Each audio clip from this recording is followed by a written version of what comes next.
A very good morning and good evening to everyone. Am I audible? A very good morning and good evening to everyone.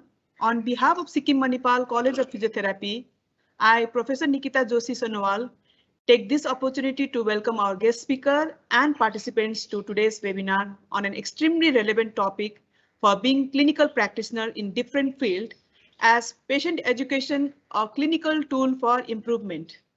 We are delighted to have you with us to participate and take time to join with us today. It gives me immense pleasure to introduce our guest speaker, Dr. Abhishek Kumar. Currently, he is working as a clinical director in Gainesville, Florida. He graduated from Manipal University in 2004, following which he went forward to pursue his post-graduation in sports medicine from Sheffield Hallam University and doctorate from Arizona School of Health Sciences, USA. He has a very vast amount of experience as a physiotherapist in 3 continents, namely Asia, Europe, North America, which has helped him immensely in refining physical therapy skills. He had also worked as physiotherapist for some of the most esteemed Olympic participants, county cricket team, Irish football team Ireland. He has specialized in male sexual and urinary incontinence, along with specialization in dry needling and complex sports injury rehabilitation. He has also spent extensive experience in the clinical and managerial field. He regularly conducts workshops and guest lectures to various institutions in Florida and Ireland. During his spare time, he is actively involved in volunteering and coaching the Little League Soccer for little kids in Florida. Before we begin our session, I would like to express my heartfelt gratitude to all the participants. I hope the audience will gain insight and knowledge about the importance of patient educations and effective communications while dealing in patient care and rehabilitations. Please feel free to drop the questions on the topic or share your views in the Q&A section. We'll answer your questions by the end of the guest session. Without taking much time, now I would like to hand over the session to Dr. Abhishek to begin his presentation. Thank you. Good morning, everybody, and thank you for attending this webinar. It is a pleasure to present this webinar. So what I'm going to do is start sharing the whole content here, and then we will start the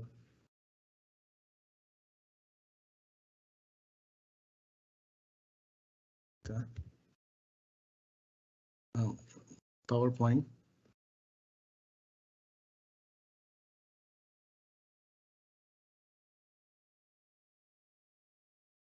Let me see.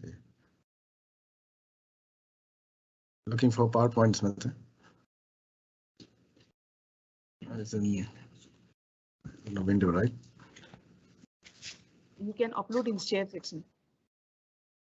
Share is written there. In Windows, right?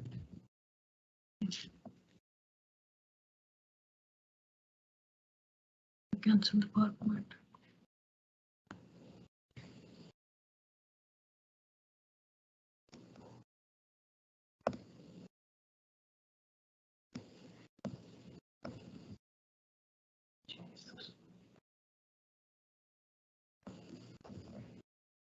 I'm sorry, just getting into that PowerPoint.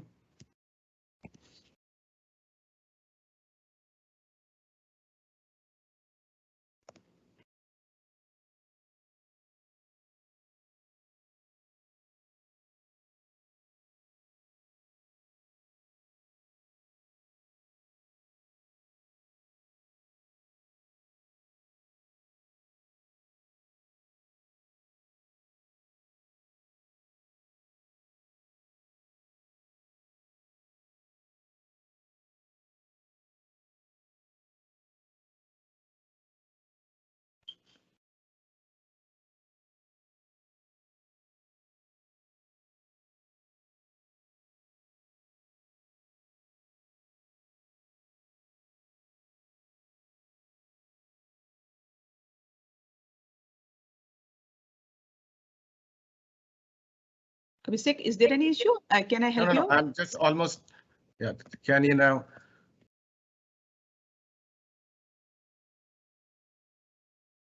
Share that.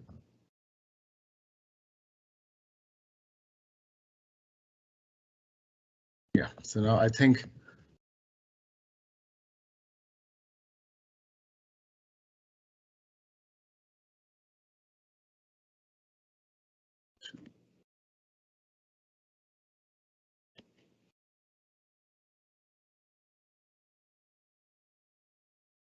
So can you see the PowerPoint starting now?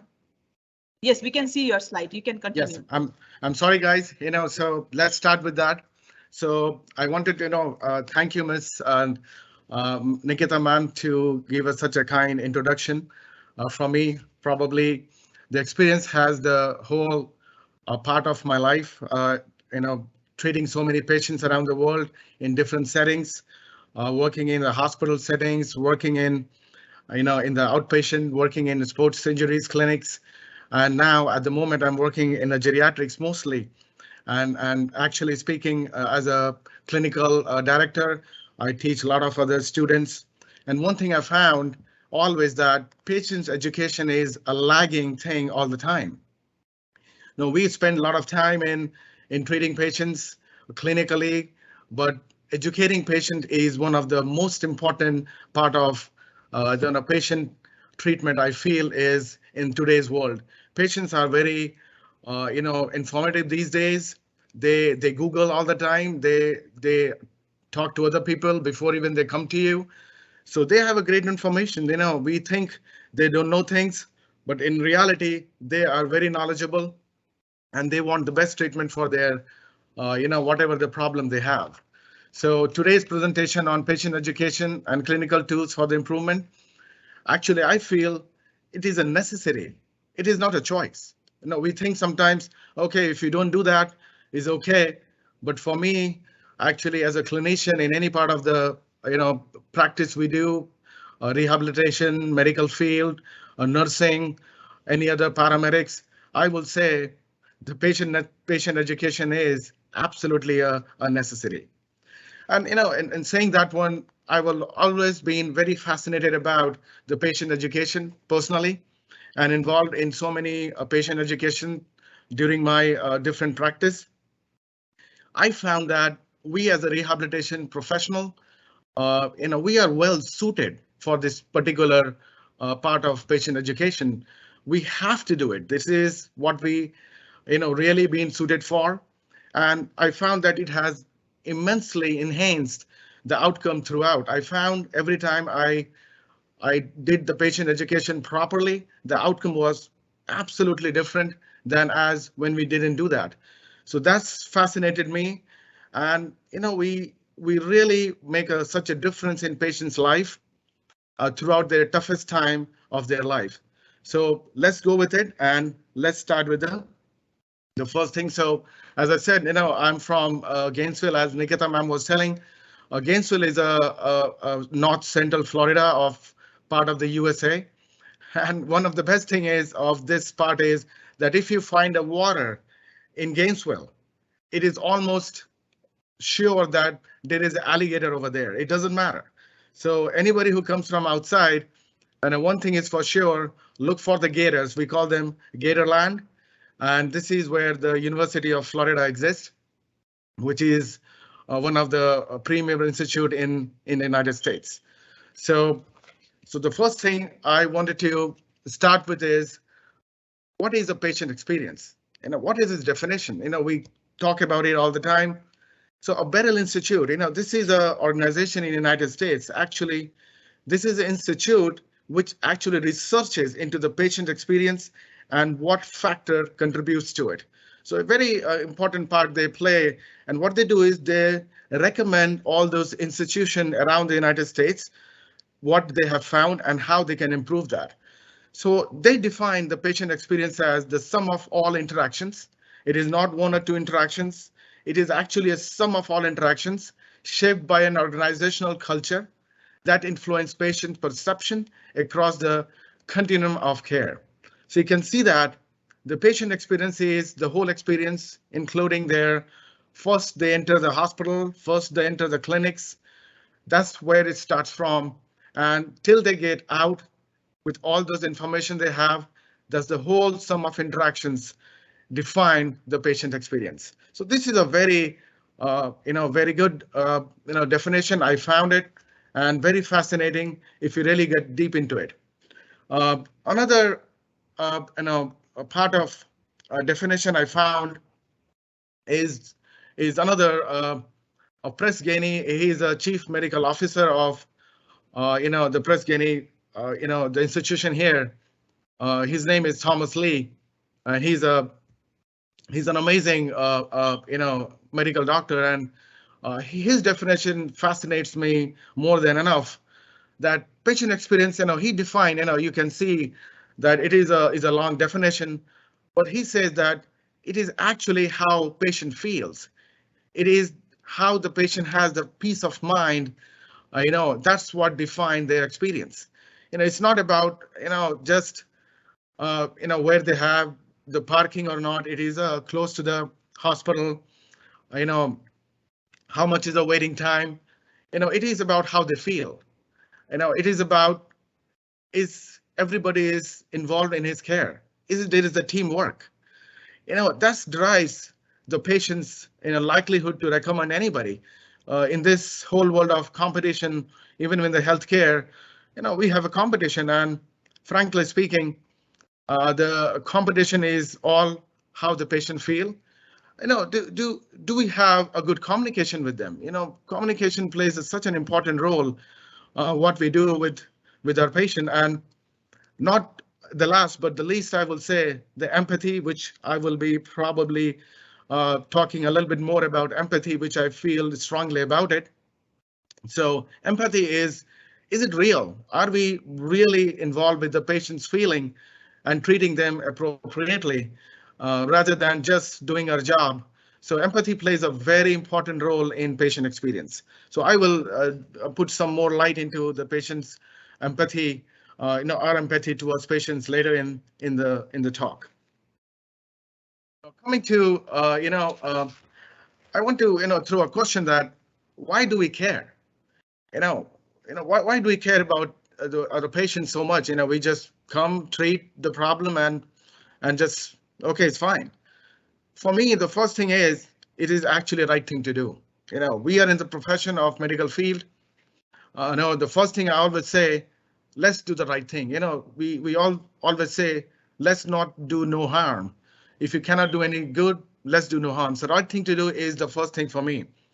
And when we all know that when we have a negative experience, in any part of our field, we don't feel nice, and it impact our business or impact our patient's flow to our department. They will go and say, look, that particular department or that particular doctor or rehabilitation or physical therapists are not good. So they really impact our our really advertisement as business big time. It could be either ways, positive or negative. We all really wants positive feedback, but frankly speaking, the negative feedback is not as rare. It is pretty common, and we are the only one who is responsible for that particular feedback. So that is very important, so that's why we really care for our patients, and it is the right thing to do. So this is one thing I wanted to put it in here in a very clear a mathematical kind of a thing here. So I feel the patient experience is the value we provide. Anywhere we go, we buy something, we get it home, and what we say, that is it worth the money? Do we have enough value to this product? Same thing what we do. So I will put this one as that benefit minus cost is the value, and so that means that how much treatment or intervention helped. That's the value of that particular session we have provided, and how much time we have spent, how much money we have spent on that particular session.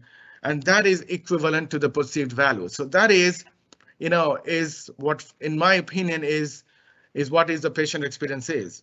We all know that, the healthcare is getting expensive. It is not cheap by any means. In fact, in the United States, the per capita, the spend on each one in the United States in around 330 million people is $12,500 per year. It is huge. It is going colossal. So it is very important that we provide appropriate treatment and give enough education to our patient, so they have the great satisfaction. And there where, where they go out and definitely tell others, I'll give an example that whenever we say somebody is going to go for the, surgery for the knee, they will ask, where should I go? Or whom do you recommend? Going for the back pain, going for the knee pain, urologist, if somebody has some urinary tract infection, they will inquire where to go. And that depends upon, the previous patient satisfaction. And that's how they do that. And as I said, it could be good or could be bad experience. And our job is to make it as a good experience rather than a bad experience. Now, contributing factors to the patient experience. This is another factor. What contributes to the patient experience? The first thing, you can see it here, the provider's skill. Of course, if you're not skilled enough, we cannot be competent. So that is, first and foremost. Then again, the respect to our patients. When we how we say that how the patients being interacted with the healthcare professional, are we kind to them? Are we talking nicely to them? So those are the respect we give to the, courtesy and respect to the patients and our team as well.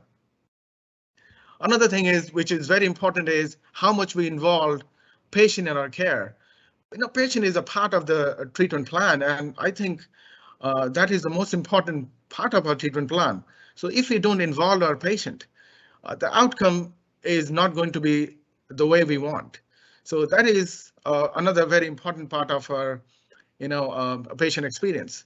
And as we are going to discuss about the patient education, which you can see, which we elaborate more later on this. So patient education is another contributing factor. The environment of care, we know during COVID time how important is the environment of care, is the things are clean. Is everybody is using the mask? Are the people taking enough precautions and prevention? So we know how important it is now regarding the environment of care and how we can provide as add value to the whole experience of the patient. And that's where the patient education in this whole perspective will come in the different slides. So I will look more into the, the closer look into the patient education now, which you can see on your screen. As a medical and healthcare professionals, the large part of the job is to teach our patient what they can do to help themselves. I wrote this one because it is so important to really achieve their independence and maximize their function. Now we are going to treat them, a couple of times, couple of sessions, but in reality, when they go home and they have to abide by the, the treatment plan we have provided them, and the treatment plan what we provide them, it depends a lot on how we teach them. So that's what we really want for them to achieve their independence, to maximize their function, and to and to really have the quality of life they have, whatever we provide. And many times, we see that that is not the case. So that's where this whole patient education comes into play. So coming to the next slide. So you can see that bridging the gap. How we can do that. So the desired outcome, we both as a clinician and patient, we both want the desired outcome. And that outcome is like, what really we want.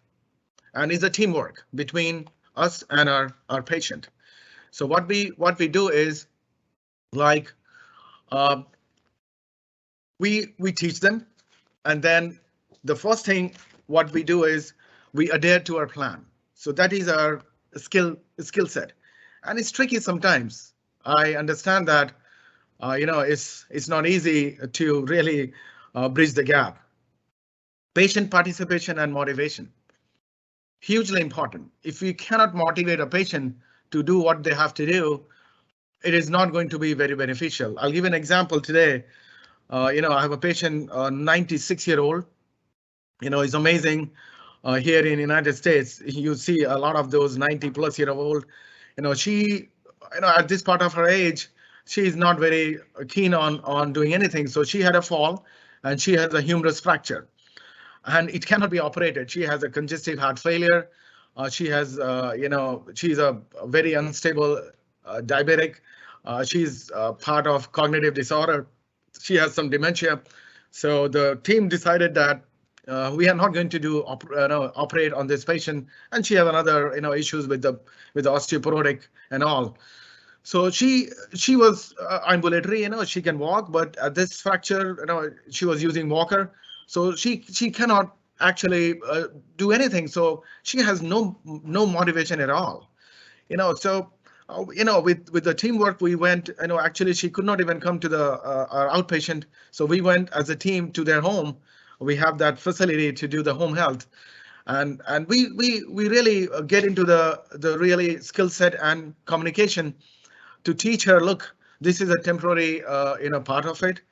This is not the the permanent part of it. So definitely, it's motivated her. She said, okay, I'm going to adhere by the whole protocols, and I'm going to really do the best I can, and that's motivated her to the level. So bridging this gap between the skill set, between the motivation, and between the communication, we can have the desired outcome. So bridging this gap is very important, and we play a very important role in really, frankly speaking, in bridging this gap to a good extent, not as much as the patient themselves. So, and which I'd say that really play a good role in the outcome, and wonderful things happens. If we really combine all of those, we get the satisfaction, and same as the patient. So bridge the gap.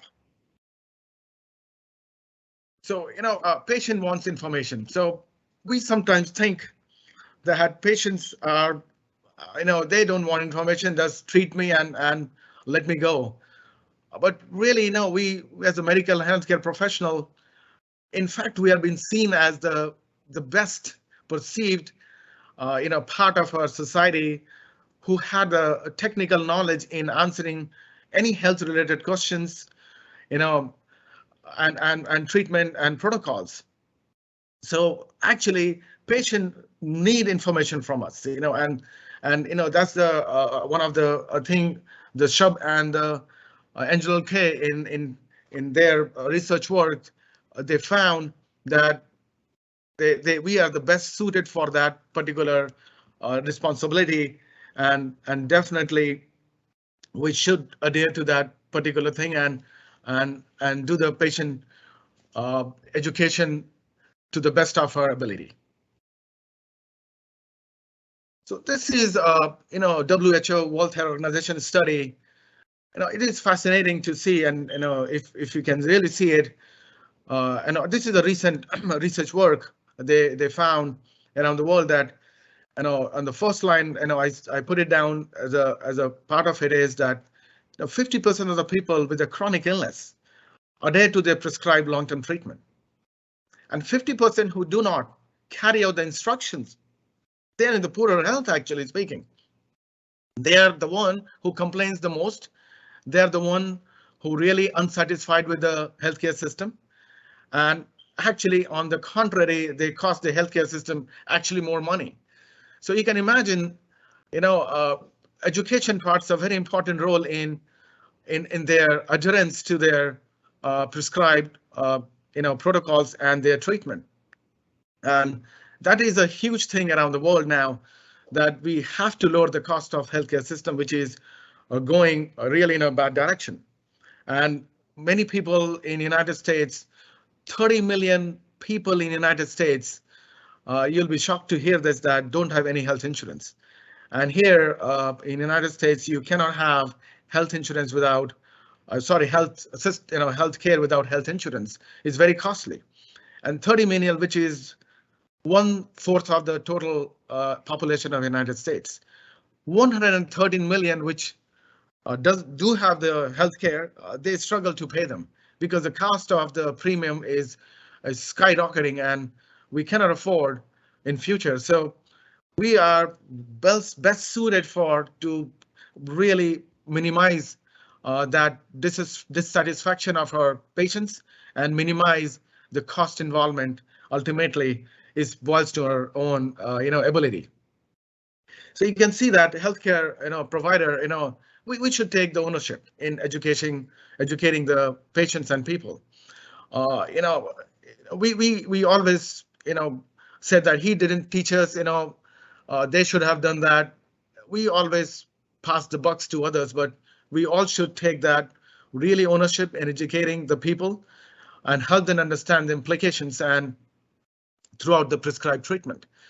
And it really helps a lot in both ways. We get the desired outcome and the patients get real satisfaction.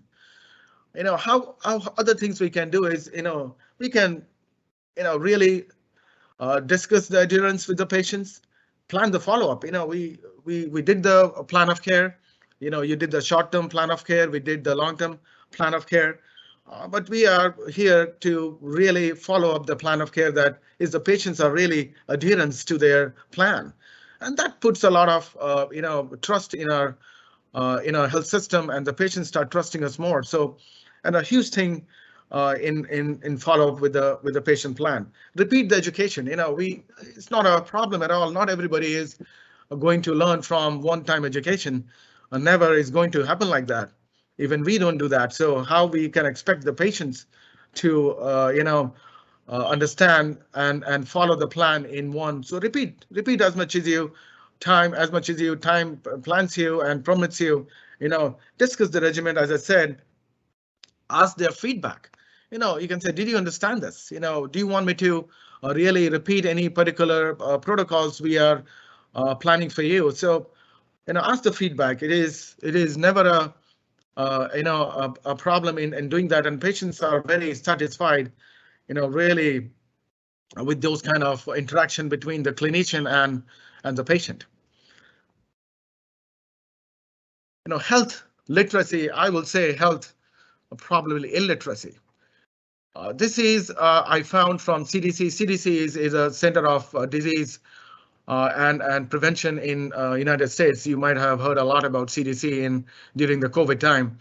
CDC is the the government organization in USA which really determines and really plans the whole healthcare system in United States. They are the regulatory body in United States, and you'll be you can see that nearly 9 out of 10, almost 90% of the adults have some difficulty in understanding the common health information. I'm not even talking about the complex acronyms we use, but it's almost a common, as simple as you say, range of motion ROM. What is that?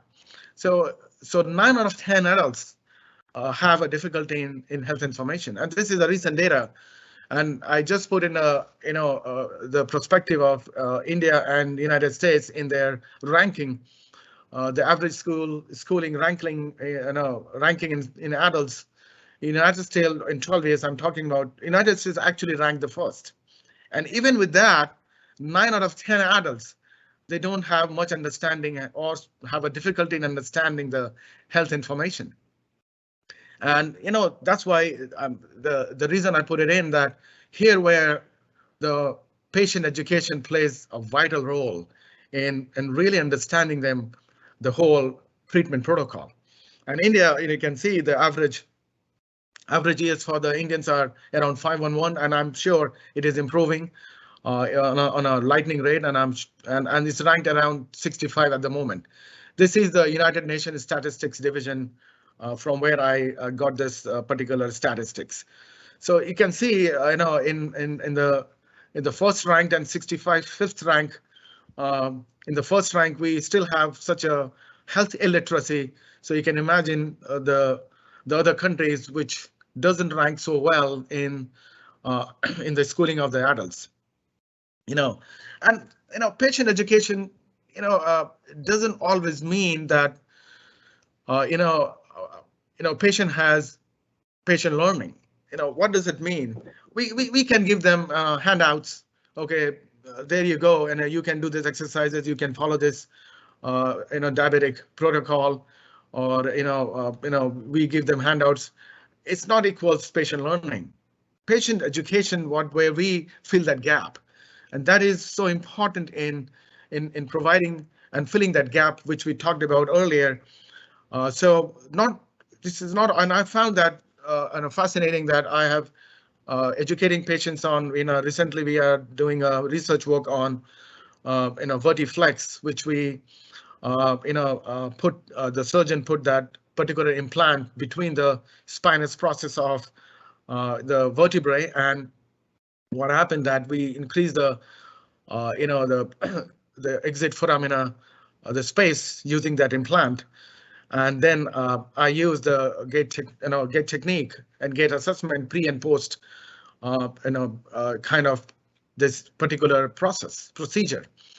And we spend at least half an hour on a pre-op to this patient, that how we are going to really go with it, and what we're going to achieve, and what is the outcome. So we really provide that education, and it's not only me. The surgeon is sitting. The physical therapists who are involved in that is sitting. Even the company which provides the implants, they are also sitting there and educating patient.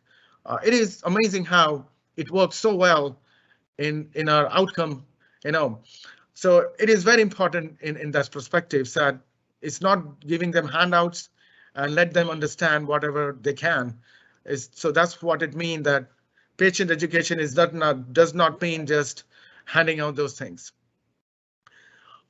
Another thing which I found is, education material, and that is a research, which stated that the education material should be written at 5th grade level, reading level. So you can imagine, that's what I call is health illiteracy, rather than, literacy. So it's very important that what we give the material to the patient, we should be definitely very level of the 5th grade level, reading level, so that it's easy to understand. And obviously the large font is very important but that's what I found from the patient feedback. So there are many barriers to the learning process. It's not black and white. We know that it is not easy. There are so many varieties, there are so many problems. So let's talk about a little bit of, the barriers of learning, so where we are.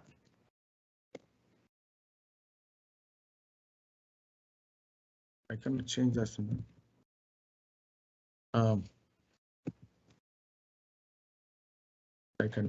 Yeah, sorry. Yeah, we got into that next slide. There's a little bit of problem with the always, with the technology.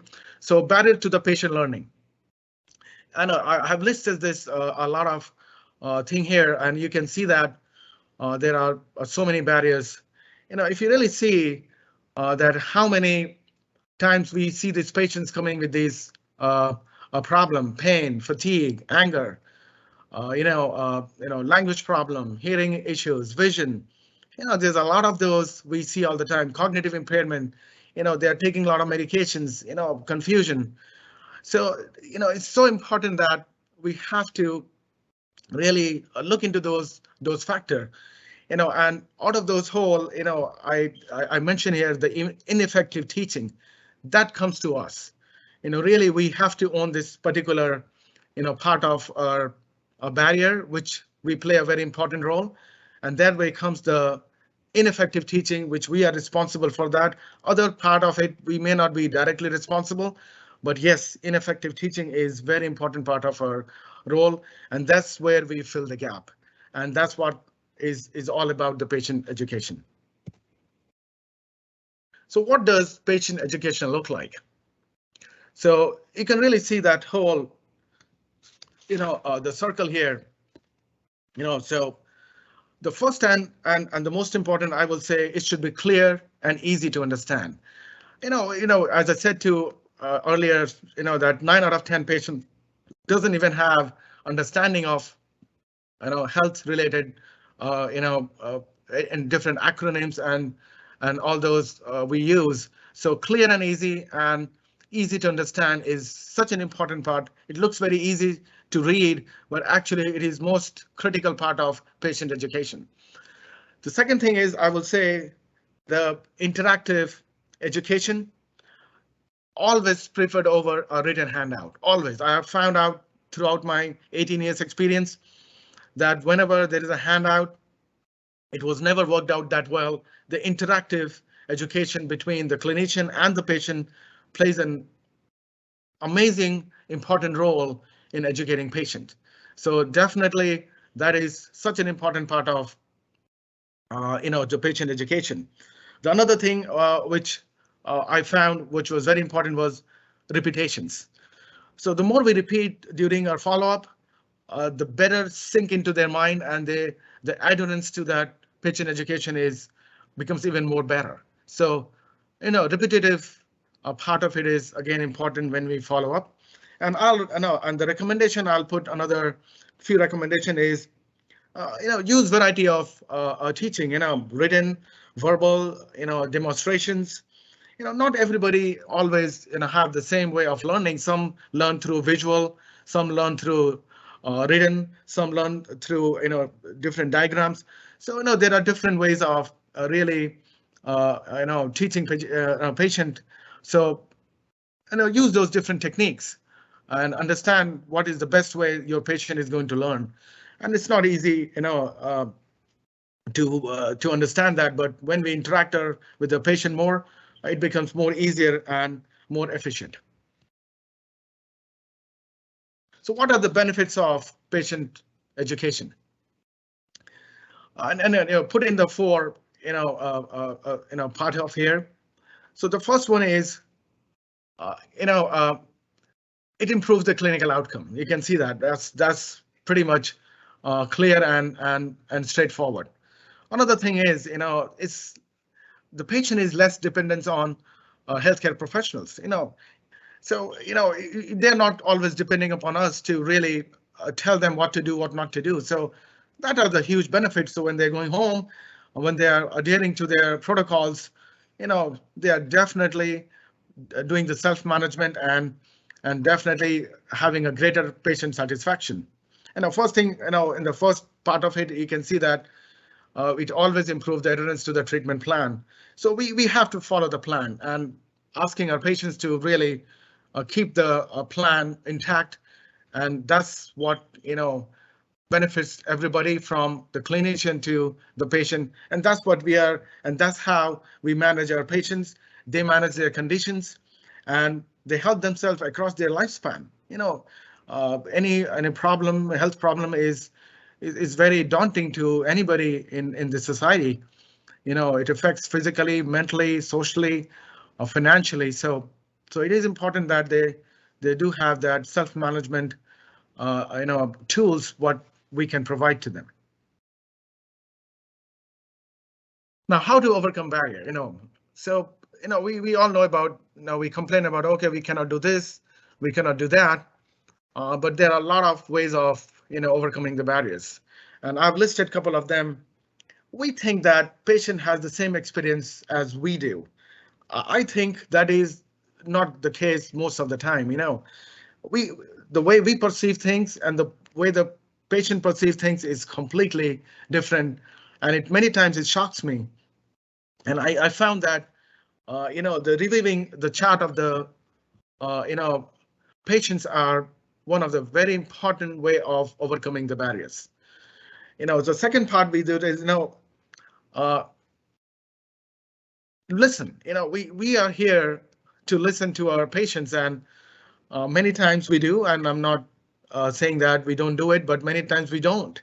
So listening to the patient and observing the patient is one of the most critical part of overcoming the barrier, because when we understand our patient better, frankly speaking, the chances of they understanding us, what we are going to educate them is more important. Intake in the second point is, I said, intake form questions regarding needs of the patient. Ask patients what their needs are, where they are and what their plan is. We always ask the patients, what is your goal? That makes a lot of a difference in how we are going to plan and educate our patients. Here in the United States, in part of the Florida, we have a lot of patients from South America, and most of them don't speak any English. They are mostly Spanish speaking patients, and we use interpretation services here. We do have, and we know India how it is. We have different languages, different dialect all over the country, and we are one of the best around the world in order to really do very well with the different languages and different cultures. But here we use the interpretation services. We use through videos. We have written handouts through in different languages. So we use those things, and that can be a big barrier in educating patients. So that is another way of overcoming the barriers with different handouts and different way. If you don't know the language, I was in a Manipal, and I'm from northern part of India, and there were patients from Kerala using their Malayalam language. They are from Tamil Nadu, they're from Karnataka, all over the place, and it was a tough time, in understanding and evaluating patients. And we never had the video interpretation at the time, but the nurses who were fluent in those languages help us out big time.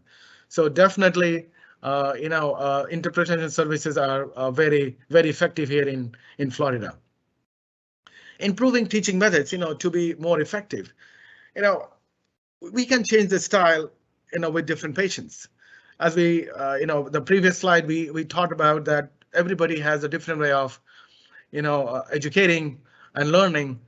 Some use visual, some use, written information. Some has better learning through, talking and relationship kind of interaction. So, they have different. So we can use different teaching methods, while we're teaching our patients, and that could be a big barrier, I should say. So, but we can use those different techniques when we understand patients to teach them and overcome the barriers. So, so at the end, it's the responsibility of the clinician to clear communication and patient understanding on yourself. So it is our responsibility, really, pretty much, to teach and overcome the barriers. Now, what is a effective education? So good observation, good listening. We all know that. That is the first two I found is the most important in effective education. If we cannot observe our patients well, if we don't listen to them well, we are not going to have a very effective education. It's like a give and take. Ask patients to what is their barrier. Sometimes learn about their patients, a problem, their expectations. Many times, they're not able to do certain activities. Their goals, as we talk about, we always ask patients, what is your goal? And that's the part of the evidence-based practice here. We have to include the patient goal in evidence-based practice. Hugely important here. So ask those questions, provide,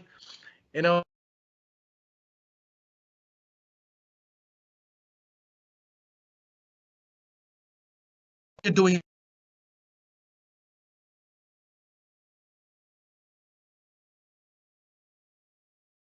went wrong with the meeting. Can you leave and join again? Let me say something. Should I have to? Go to chat. Say, It's audible, Abhishek, it's audible. It's audible. OK, so it Yes, was yes. OK. Yeah, it went something went wrong. Can you But see the PowerPoint? yeah, can they see the PowerPoint, Yes, ma'am? I yes, cannot yes, see yes. that. Yes, we can see effective Uh, education, which is mentioned there. Yeah. Click over here. Oh, I cannot. Just a second, ma'am. I cannot see that. OK, now I can see that. OK, sorry again, but that's going well anyway.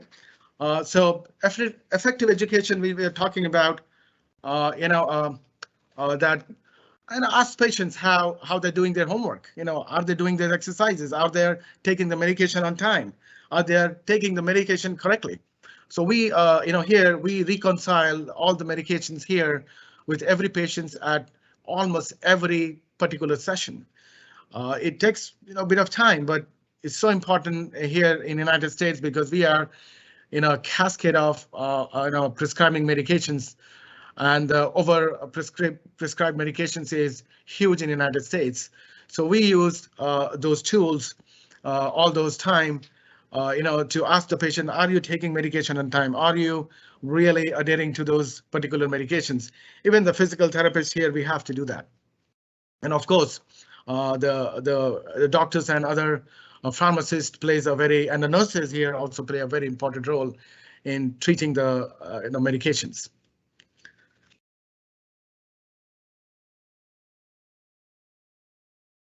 A couple of other points, in effective education. I will say the honesty. Honesty is the best policy. We know that. Be direct. I never believe in sugarcoating, beating around the bush. We call them here. Be direct to the patient. You don't have to be rude. You don't need to be arrogant towards the patient. But directness and honesty plays an important role in effective education. Many times, you hear, young health professionals, when we are educating them and when we are training them, they feel bad. And they were telling me, last week, there's a very new students here and he's doing the internship. And he said, oh, I cannot say that to my patient because I feel that they will feel bad about it, or I will be disrespectful to them. So patient patient don't care about much if you're respectful to them. Patient really wants education from you. So it is not about, feeling bad. It is really about directness with respect. So I will highly say and recommend be honest and be direct in whatever you are telling your patients.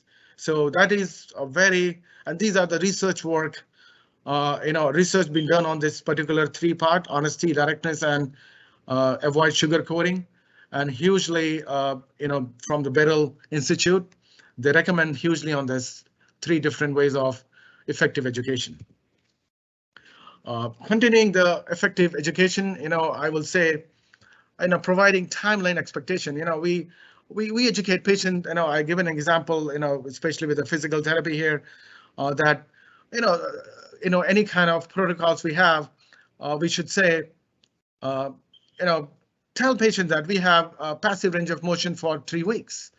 It's a timeline. So patient expect that, and then we have to go to active range of motion and explain the protocols. They don't understand what is a passive range of motion. We can say passive range of motion is when you don't do it, we do that. Active range of motion is when you actively do that, for 4 weeks. So providing timeline and then explaining the protocol at the same time is a part of the effective education. Plan of care. We do always any patients we come, through our reference source or outpatients or in any department, orthopedics, cardio. We have to have the plan of care. We have to have a short-term plan of care, the long-term plan of care, and we have to provide that this particular plan, or the outcome we have to achieve in 3 weeks or 4 weeks. We are anticipating that, but we have to provide that timeline. What it does, it really creates a clear protocol to the patients. It can vary. Sometimes it can go to 4 weeks, 3 weeks. It's not black and white all the time. But I should say the plan of care is again a very important part of effective education and patient education. And I was talking about duration and explaining the protocols a little bit on detail, what is patient has to expect, in a future, process. They are inpatient, then are going to go to the outpatient. So all those explanation is always beneficial in creating the education.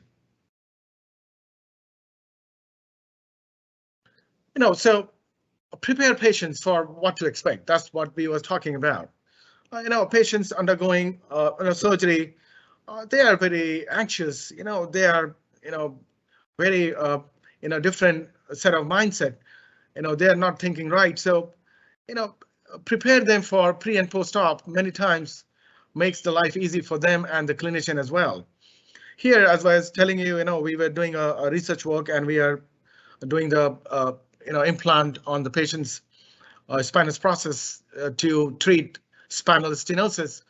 We took half an hour to each patient to treat them preoperatively, and then then we explain them before the surgery. They always come an hour before the surgery. We explain to them again what's going to happen, how much time is going to take. Generally, for that procedure is taking 20 minutes. How much is the recovering time in the post-operative, the room, and then how they're going to go home. So we use those time and effective educations to prepare our patients what to expect, and that makes so much easier in educating them in the protocols. Then what equipment is needed. Do you need any particular equipment at home? We have a patient here underwent a total hip replacement. She has a problem in using. We use a wound vacuum here for particular set of patients who have a lot of effusion and fluid built in their knees. So we use those. So we teach them how to use them because they are using that at home. Whatever need of help is needed, we use a medical social worker here. What kind of help they needed. Many times, many of the patients here lives alone, and they have no much help whatsoever. So we use those definitely type of assessment to educate them that what help they need and how they're going to help get that need. Similarly, the intervention therapy. How the acute care is look like, how the outpatient is looking like, how you're going to progress in future, and what will be the final outcome, and what the home exercises program you'll be doing in future. So, and that makes so much better with the outcome. As I said, and encourage a patient's prehab treatment session if it's possible. We use always we use a free class here for total knee replacement, total hip arthroplasty, any kind of anterior cruciate ligament, cardiac surgeries, any kind of CABGs, any kind of open heart surgeries. So we always use a class here. We have a dedicated team, and we even invite family members to really encourage them to bring their family members for those classes. So it plays a very huge role in our outcome measure in our hospital and outpatient department here. So definitely, I will highly recommend that part of a prehab treatment session. If you guys are doing it well, if you're not doing it, is recommended. Another thing which I found is, effective education is understand the why. I always feel when we tell patients that why we are doing this, they really adhere to their plan very well. They really accomplish, the outcome what we are looking for. So understanding their why is important so that we can really teach them and tell them. That's why it's a good example. I was dealing with the speech language pathologist last week. And there was a Parkinson patient, and he was constantly telling that my family doesn't understand me. My family doesn't understand me, and the family was there, during the time of the session. And the speech language therapist, I was there, as a clinical director, I was just sitting there, And we really explained that, the speech language therapist explained that, look, I would like you to participate this phrase as loud as possible and as clearly as possible so that your daughter can understand you. So that is why, I wrote this particular, that's what actually we told him, that, you are speaking loud or you're speaking clearly so that your daughter and your family member can understand you. That makes such a difference to him this week when they come now and they're saying it's much better.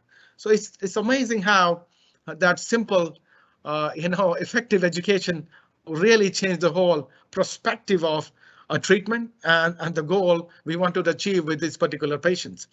So you can imagine that how important it is telling the patients why, and even knowing, that why we are doing particular, protocols, and that's part of a very good, effective education. So, and that's a lot to talk about ourselves and what we do. But we as a health professionals and as an individual in this society, we really learn from others, and I thought about talking this one because this is my personal experience through different professionals, and I thought I really wanted to put down in a couple of things here. Orthodontist. It was in when I was working in Ireland. I had a toothache and I have an impact, a molar, and it was really a tough time. A lot of, if you guys have a toothache, you really understand how daunting it could be, frankly speaking. But that orthodontist really impressed me pretty well. I went to that orthodontist and he really explained me that how he's going to really, go with it and what we are going to expect it, how much time is going to take, what is the future, how you're going to feel it, when you're going to join. I was off on those days when you're going to join. So he educated me from A to Z, pretty much how it's going to be.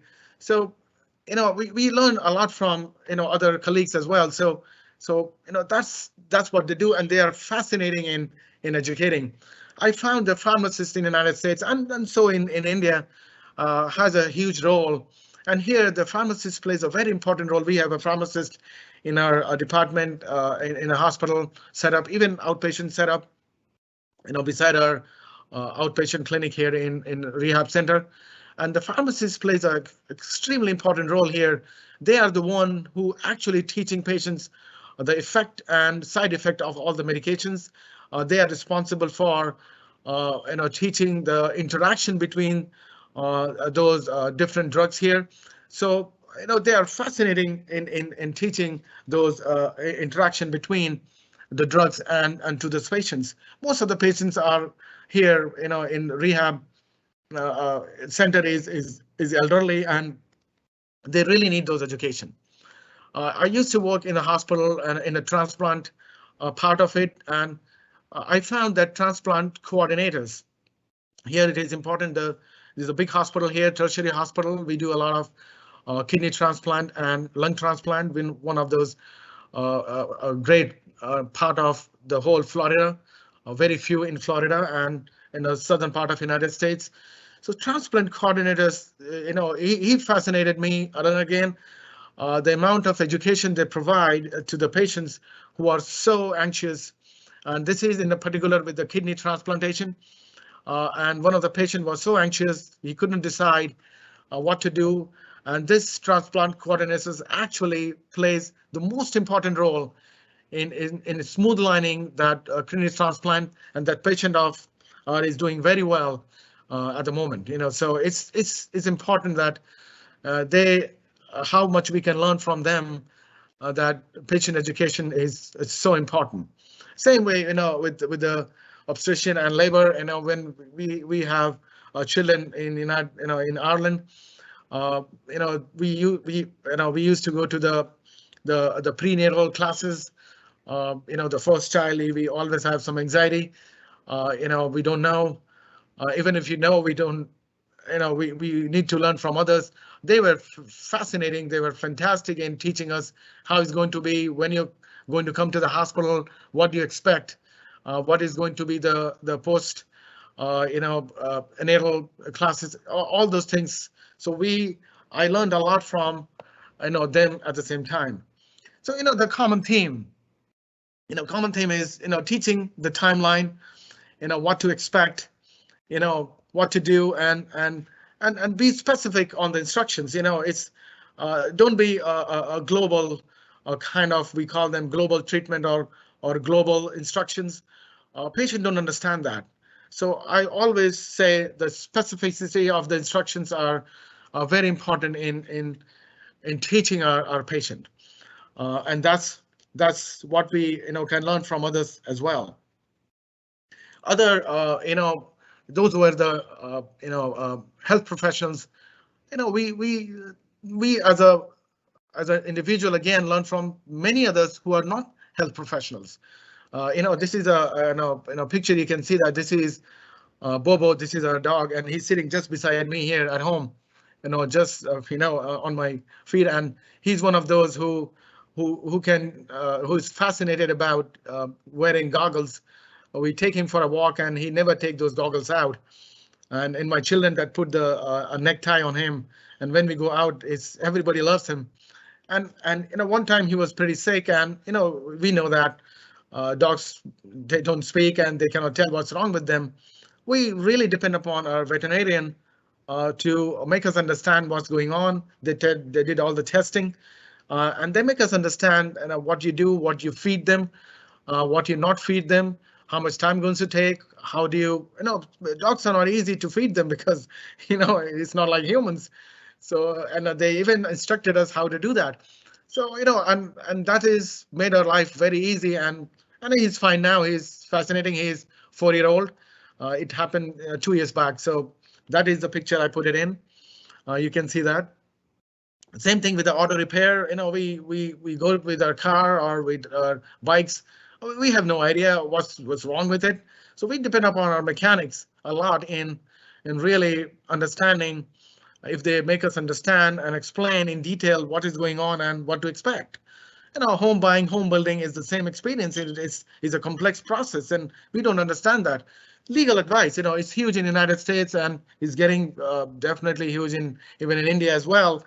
We don't know many times the law here. We have to clear the law exam to practice any health professional in United States. Every state has its own law. We have to pass the exam, which is called as jurisprudence law, before if you can get a license to practice here. So legal advice, again, is one of those, a lawyer here, they explain to us very well, how to expect, what to expect, and what we have to do, what we don't have to do. So that is, we also can learn a lot from them, and they are very clear and very specific to it. So definitely same thing with the financial planning. We have here a financial planner. We meet them once a year. Even, I will say even in India, we are getting pretty good with that. We Indian ourselves are very good financial planner anyway. We don't need that many times. So definitely, they are also very good in explaining. So we learn from them as well on a daily basis, and think about good and bad experience we encountered, and why, what, how, if we answer those questions in a clinical field as well, we are pretty much on the target in educating our patient. So those are the three parts I always think about it when educating our patients, and that pretty much cover the most of the education. And then you ask, okay, do you have any questions? You can ask me later on. We have a specific phone dedicated to the patient if they can call, and I'm sure anywhere in India has the same kind of facilities we have. So give them those options that if you want to ask me something else later on, you can always call me. Not every time everybody can remember everything to ask. So, and the follow-up, of course, is again an important part of it. So people, we think people don't need information in a such, but people really need information. Give you an example. We Google search everything, from starting from how to cook, how to bake. You know, I will tell you, we have a group app with the community here, and we use them a lot of many times to really do that one in a in a community. You know, so it's definitely, like we have a game tomorrow. My two children always go for the soccer. uh, you know we have an app to see what time you have to arrive, and where you're wearing a white jersey, where you're wearing a blue jersey. So those apps are such an important part of our life, so that we don't arrive in the game and my 9-year-old is saying, okay, I'm not going to play because I'm not wearing a blue jersey. For them, the color of the jersey become more important than the game itself. So obviously that makes our life easy. The school, we have an app for the school. They here, during the hurricane season, we have the hurricane season from June to November, and that plays a very important role. Sometimes we have to evacuate during those crazy weather. School is cancelled or not cancelled due to different weather. So we depend upon a lot on those information. So definitely, nobody wants to miss out. Who wants to miss out on this information? Same is our patient. With our flight. You imagine that. These days, the moment you book a ticket or train tickets, you give all those text messages. You don't want to miss that. So similar way, our patient don't want to miss anything out. So there is a misconception that when we teach our patients, that is going to be very overwhelming to them. Actually, the research says other way around. It is not overwhelming. They really want the information. So let's talk about some research work and what the literature say about the patient communication and education. So this is one of the research paper published in the Journal of Healthcare Affairs. Very fascinating paper. And this is an article about measuring patient trust in physician when assessing quality of care. They really researched a huge sample in thousands, and they found that the trust enhances patient satisfaction and treatment adherence. So when the patient is trusting their physician more, they actually enhances their satisfaction. And the patient trust depends upon how much provider care, how the patient felt about it. That's what I was talking earlier. This how they feel, the definition. How honest was the clinician? These are not the thing which you can tell I'm honest. It is the how you care. Communication, definitely. And willingness to partner with your patient, how much you're engaging and including them in the whole treatment protocol. That really are the four different parts which impacted the patient trust toward the physician. Very important research work. The another literature, it determining the communication and education as a patient satisfier. This is a study published in Journal of Healthcare Quality, and they found this strong correlation between the communication and patient experience. We talked about the communication before, and literature actually back up. They said that how well communicated was the physician when the doctor listened carefully and provided the explanation. That was a huge patient satisfier. You can go and look into those literatures. You will be fascinated by these literatures. I put in the green color in a way. I wanted to say that the patient is telling us, oh, come on, listen to me, and then hear me, and then we will say, okay, I will then communicate honestly and clearly.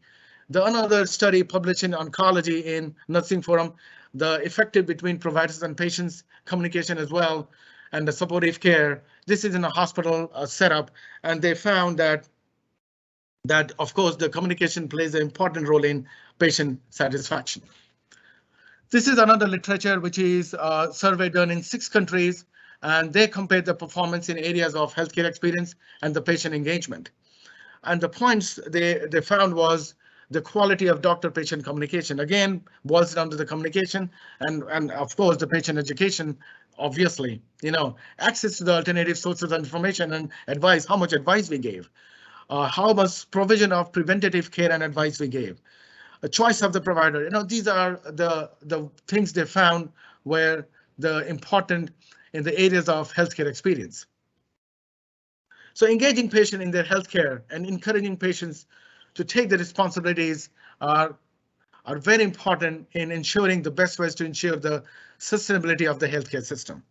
And that's what we talked about when we have to have the better outcome with the less resources. And that's what we are going to really face in future. Now, complicating factor for patient education and communication. We know that everything is not easy. It's not black and white. So anxiety, language, culture, and these are very complex things. And everybody is different with different things. But I found, as I said, the empathy is actually the ingredient of the success. Without empathy, I think nothing works. And what is empathy? Empathy is a kindness, the ability to understand and share the feelings of other. That's how I put the definition. One of the fascinating researcher in the empathy is Miss Brené Brown. She published a lot of papers in that, and if you can Google it, you can find a lot of them on the Google, and you can read. I will highly recommend you to read this author Brené Brown around empathy, how it is. So the 4 defining attributes of the empathy, if you can really see that one, is see the world as others see it. We should not be judgmental. We should not judge anybody. Understand other person's feeling. So that's the part of empathy, and that's really plays a very important role in communication. Continuing the empathy, we said when we lack the empathy, what we do, we really assume. We make assumption that patient understand what we said, patient and have the same experience what we have. Not really. So empathy plays an important role. When we say that, be in the shoes of the other patient. The another misconception when the patient don't have empathy, when we don't have empathy, is that patient values the same thing. It's not, we have culturally different. We don't value the same thing as others. So it's very important in doing that one. Communicating with patient who is anxious is again important thing. We talked about anxiety. Communication is key to the reducing the medical anxiety. We all understand the white coat syndrome. We all know that. Understand. So I wanted to put a little bit of slide on that. And we talked about that. The language and cultural difference, and they are linked. Language barriers and the patient encounter. Published in American Medical Association Journal of Ethics, they found that the language barrier and patient encounter has a huge role. So effective communication plays an important role here, using in the interpreters during when the communication and the language is different. It plays an important role. So when we always tell my patients, my colleagues or my students, what they say, okay, everything is great. What you told is all fantastic. It looks fantastic on papers and all, but I have a lot of patients in a day, and often I don't have time to these suggestions. That's exactly sometimes and that's what I wrote here pretty much. But you know what? I feel this is not a choice. This is a necessity, and we have to do that. So some of the tips I put it in here, which we talked about earlier. Review patient chart. Start thinking about education needs and barriers early in the evaluation. That will help you in really formulating a patient education. Have information, exercise routines, digitally saved. I think we all have those, and print it out when the patients are there. Easy to give them those instructions. Many body parts, contact information and all. So these are some of the tips you can really do that one. In the summary. Definitely, we value our patient education is most important part of the treatment plan. All those are very important. As we said, the patient experience is a sum of all interaction shaped by the organization culture that influence patient perception across the continuum of care. So don't miss out the opportunity to teach patients. Take your time a little bit more, and definitely have the best outcome. I'm running out of a little bit of time, so I will end up the presentation here. And thank you. And definitely, if anybody has any question, so let me see.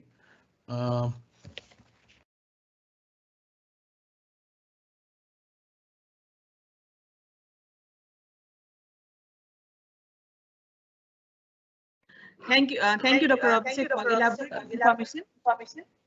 There Yeah, are few questions which I will be just going through it. Yes. So I'm how looking to- into that. Yeah. How to deal? Yeah. First question, I'm just. I'll read out. How to deal with patients who drop out of treatment in spite of frequent counseling and education about the need of treatment. Okay, so that's definitely. Yeah, I can see that. How to deal with the patient who drop out of treatment in spite of frequent counseling and educating. Okay, so frankly speaking, in the real world, you will face those patients, who definitely, have those challenging part of it.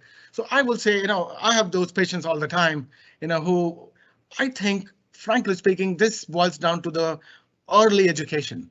When patient is coming in the first session, that's, I think, where you create the trust. And I talked about empathy. Somewhere patient has the problem in trusting the clinician, and there is a reason for dropping out. So I will highly recommend that the first evaluation time when you are really evaluating your patient is very important, that you create that empathy and the trust in them, so that the chances of dropout, you will find a patient who will drop out whatever you do, because they have different experiences, their expectation is different. So that's why we say the patient goal, the empathy, your skill, your communication plays a very important role in really, so that the patients, most of them, adhere to the plan. I know this is challenging, but I found that early education and creating a trust and empathy in the first session is vital. The second questions, I'm looking at here, how to educate patient on caregivers admitted to ICUs who are already drained physically, emotionally, and financially. Okay, so this is, again, this is a very good question, frankly speaking. I talked about, that the healthcare is getting very costly, in our society, so, I think the teamwork here plays a very important role. So we all have to take that role, here, as we're talking about ICUs, we have, ICU specialists, we have physician, we have nurses, we have therapists. So I think we all and everybody should take that important role in educating our patient and the caregivers and the families, so that, not everything is in one and draining them out, probably emotionally. We call them here caregiver fatigue, which is very common in chronic illness. So what we do is give them the education that even the family members can take some time off. They can introduce some other caregivers. We use private caregivers here. Many times financially it is not but those who can really afford it, we can do that. So caregivers, timeout is very important, out of that routine, so that they cannot burnt out. So, we call them burning out the candles from the both sides. We should avoid by sharing the onus on us with different people and different caregivers, and we ourselves has the very important part to play that role, so that nobody is getting burnout in the taking care of the patient. Any other question? Okay, and I can see. This is second question, which I'll just read out. Okay, no, I'm okay. Now I'm going into the another question. What are the promising method to reinforce patient education you found in your practice? Okay, that is a very common question. Many students ask me. I found communication, the effective. We talked about a lot about effective communication. I think effective communication is is the most important method, in educating and interaction. If you're more specific to that, the more interaction we have with our patients face to face, the more effective is the education. So I will say communication, effective communication, and interactive education is the most important in my practice in 18 years. And I found this, irrespective in whatever setting you have, ICUs, outpatients, outside clinic, in the field, geriatrics, pediatrics, anywhere you call. That's the two major important things I found. The next question is, should we inform patients about their prognosis? If yes, when is the right time to do so? You know what, as we talked about that, we should be direct and honest.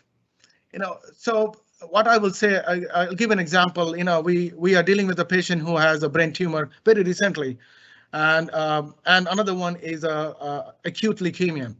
So what we did, we formulated a team. So we don't have to be ourselves. We go as a team, 4 or 5 people together.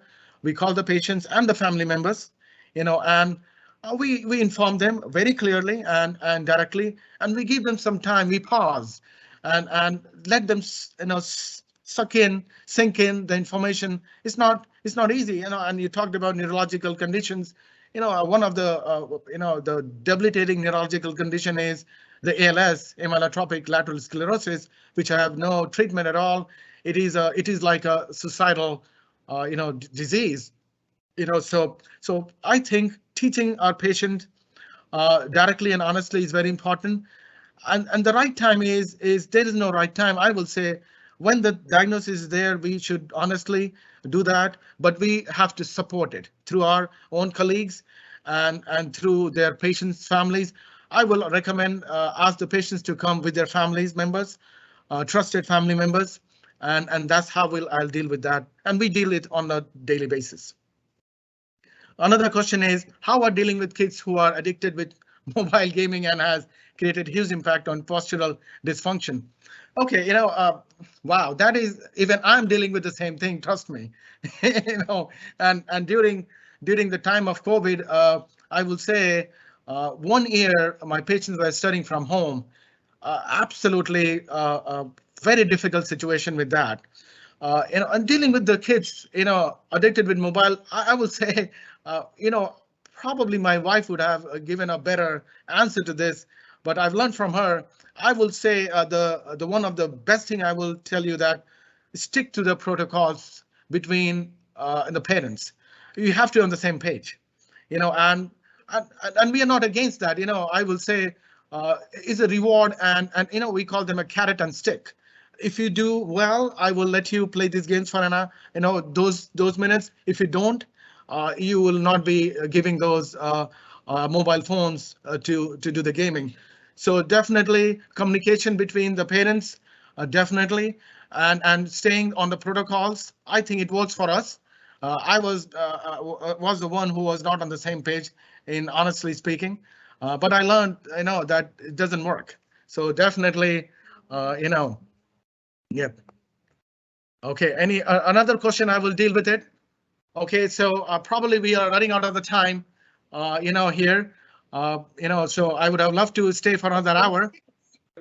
But thank you everybody to join, and hope you have enjoyed and learned something to change in your life and how you treat your patient and educate them. Thank you everybody. Thank you so much, Dr. Abhishek. Now I would like to propose vote of thanks. I believe that we had extremely fruitful and scholarly webinar. On the behalf of faculty of SMCPT and audience, I would like to once again express the word of gratitude to our speaker, Dr. Abhishek Kumar, who spared his valuable time and extremely valuable knowledge about patient education and its effect on treatment outcome. This will refine our perspective toward patient care in future. I would like to express our sincere gratitude to our Honorable Vice Chancellor, SMU, Lieutenant General Dr. Rajan S. Grewal, Registrar SMU Dr. Karma Sonam Sherpa, Dean SMIMS Dr. Murlidhar Pai, Officiating Dean Dr. Sanjeeva Datta, for providing continuous support and mentorship to organize such event. My deep sense of thanks and appreciation goes to all the participants and students who attended this webinar with great enthusiasm and made today's event a great success. Finally, I extend my thanks to all my faculty members and technical arrangement team, especially Mr. Vijay, who worked behind the scenes to execute this event. In the end, thank you all for being with us today. Have a wonderful day ahead. Thank you so much. Thank you, everybody. Thank you.